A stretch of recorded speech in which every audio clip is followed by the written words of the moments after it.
Hello! Welcome to my channel at salamat po sa panonood ng aking mga video ulit.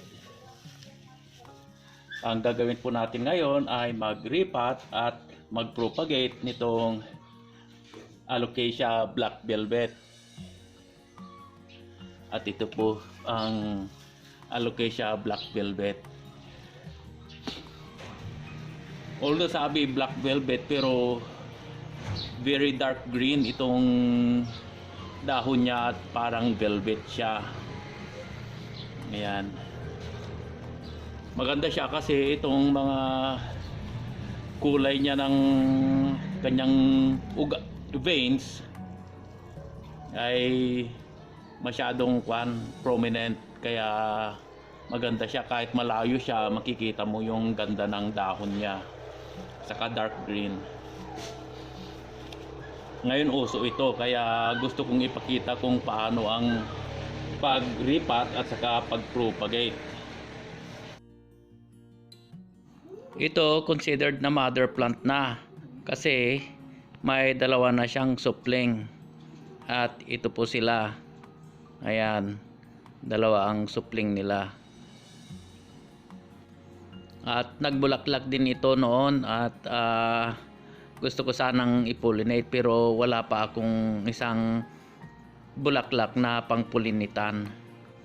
Ang gagawin po natin na pag-propagate na method ngayon ay yung tinatawag na division. Pero hindi po ito yung ipro-propagate natin na mother plant kasi maganda ito Ginagamit ko ito na pang display sa living room namin. Ito yung i-propagate natin by division. May tatlo dito na kailangan nating iwahiwalay. Ito, binili ko lang ito na ganito na sila noon. Kaya maganda ito na example na ipakita sa inyo kung paano ang pag-propagate nito. At bago tayo magsimula, ipapakita ko lang itong mga niripat ko noon. At ito sila, magaganda rin sila.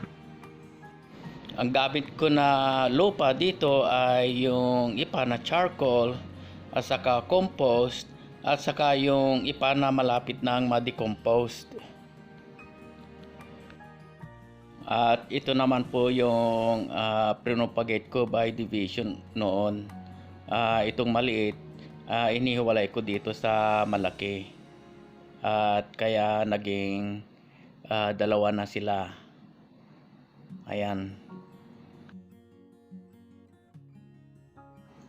Ito, inalis ko, inihiwalay ko kasi para pag ibibenta ko yung isa, may maiiwan sa akin. Or kung ipapahingin natin, may isa tayong extra at pwede natin na palakihin. Kaya ito siya yung maliit. So ito yung i-propagate natin.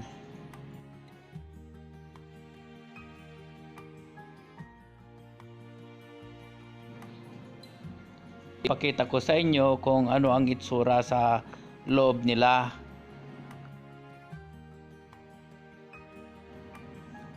So ito, bali tatlo sila na kailangan natin na ihiwa-hiwalay. Ayan. So gagamit ako ng pruning shears. Or siguro mas maganda itong knife na pang slice. So ihiwalay ko sila by slicing. Ayan. Ayan, ito nahiwalay. At ito ang may bunga siya sa baba. So ihiwalay ko ulit itong isa para maging tatlo. Ayan, islicing ko siya sa pinakaugat na nagkakapit sa kanila.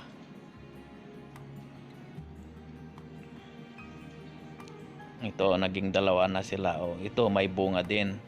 So pwede kong alisin itong bunga at iiwan siya. Yung nasa taas lang ang ang i-plant natin. At ito din isa, although maliit siya, may bunga din siya. Makikita ko na pwede ko ring alisin.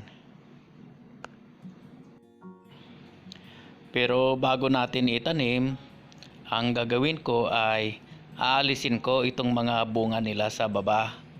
Ito siya, i-slice ko lang siya.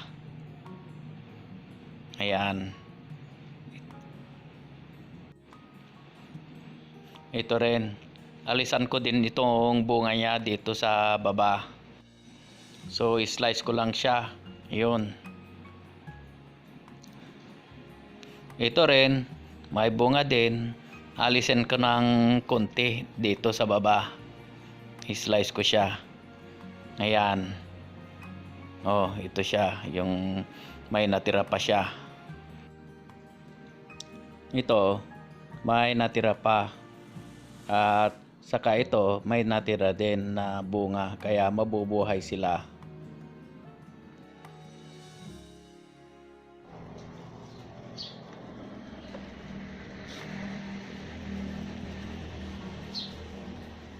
At yung bunga niya na inalis ko, tatanim ko rin ito, mabubuhay din. So iset aside ko lang dito muna.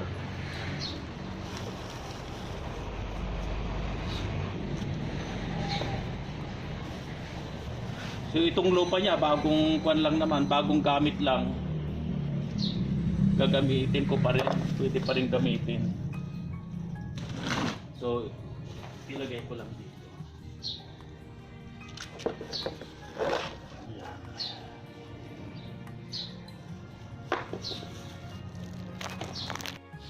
Dahil maliliit lang sila, maliit din ang mga pots na gagamitin natin. Kagaya nito, maliit lang siya, kaya maliit din ang gagamitin natin. So itong dalawang maliit, dito ko ilalagay.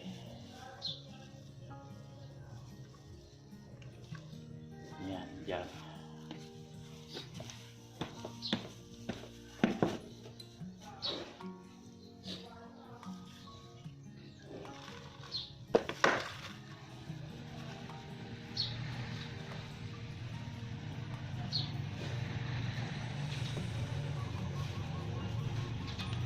Tapos i-push lang sa gitna para kumapit yung ugat niya.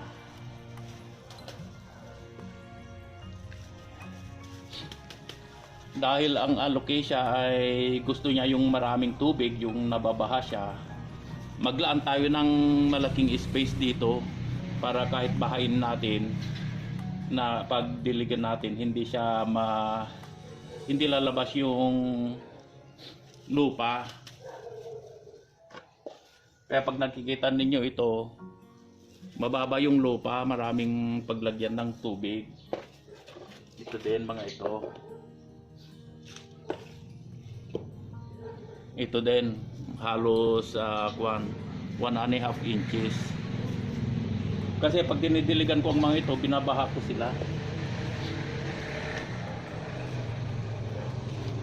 So ito yung pangalawa.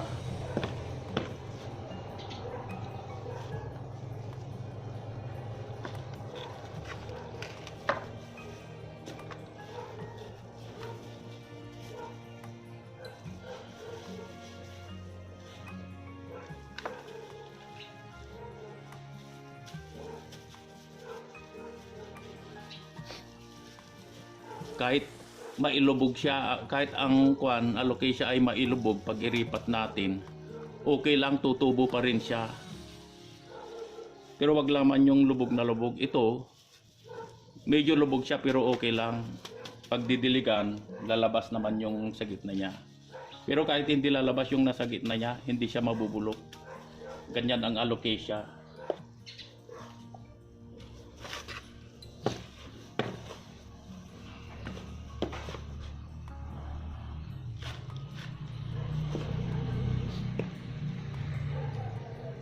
Ito. ganyan siya.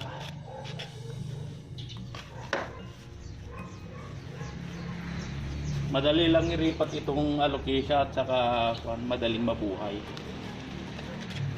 Kasi parang din siya yung mga aba-aba, gabi-gabi. So ito, naglalaan ako ng malaking space para sa tubig. Ayan, para kahit bahain, okay lang siya.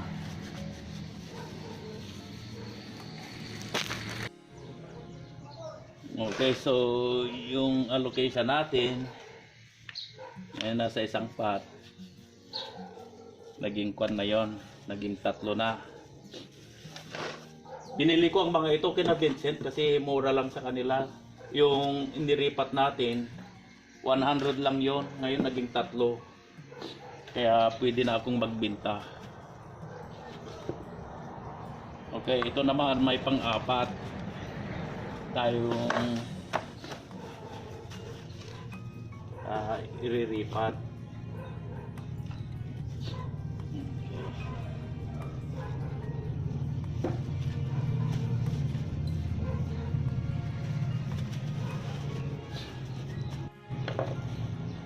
Yung kwan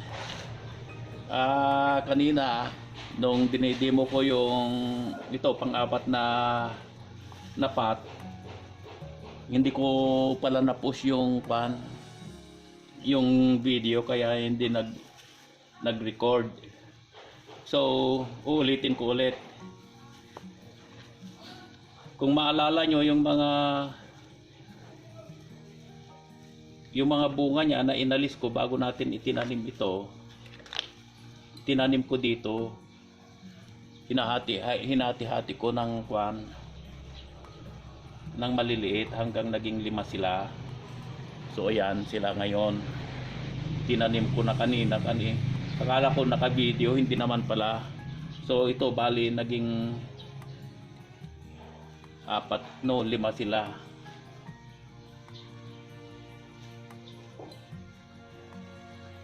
Hindi ko na makita kung nasaan yung kwan iba. Ito yata.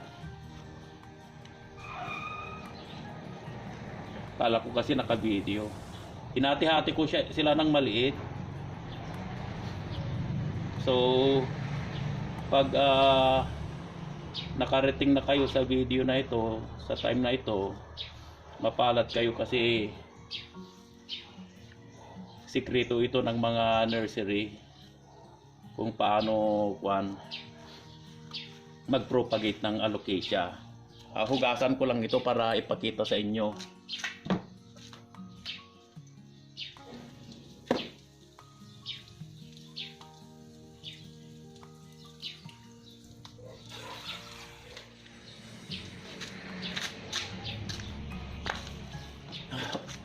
Okay, so ito sila yung mga bunga niya na hinati-hati ko. So ganyan, pag may bunga siya sa baba, pwede siyang hatiin ng maliliit na ganito. Ayan, pagagalitan na ako ng mga nursery kasi sinabi ko na yung sikreto nila kung paano magpadami. Kaya yan, itusok lang ang mga ito dito. Ayan, ipatong lang.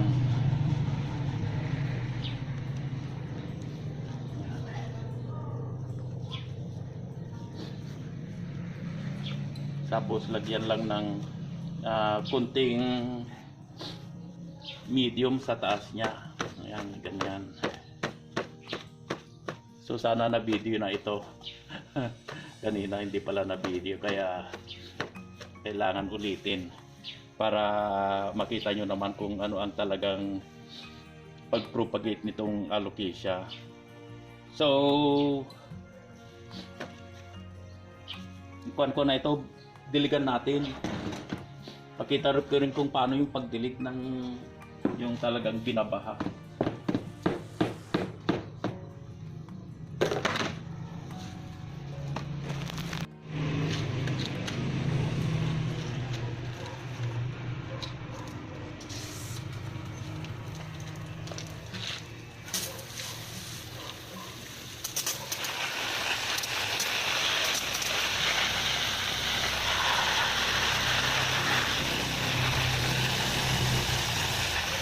So ganito lang po ang pagdilig kahit maraming tubig, gusto nila. Ayan, bahain natin para mabilis silang lumaki. Ayan, kaya maglaan tayo ng maraming space para sa tubig kasi gusto nila ito, nababasa sila. Ayan, huwag kayong matakot na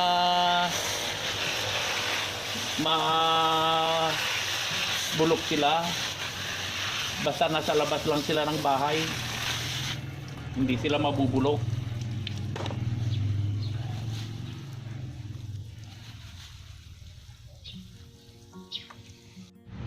So ganyan lang po ang pag-propagate nitong alocasia na by division.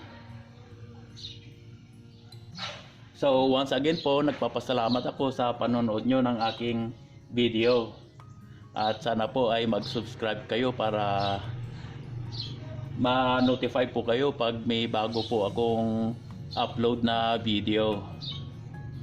At sana po ay nagustuhan ninyo itong simple na pag-demonstrate ko. Although I think very important, lalo na yung pag-divide nitong alocasia, yung bunga niya. At maraming salamat po. Bye bye.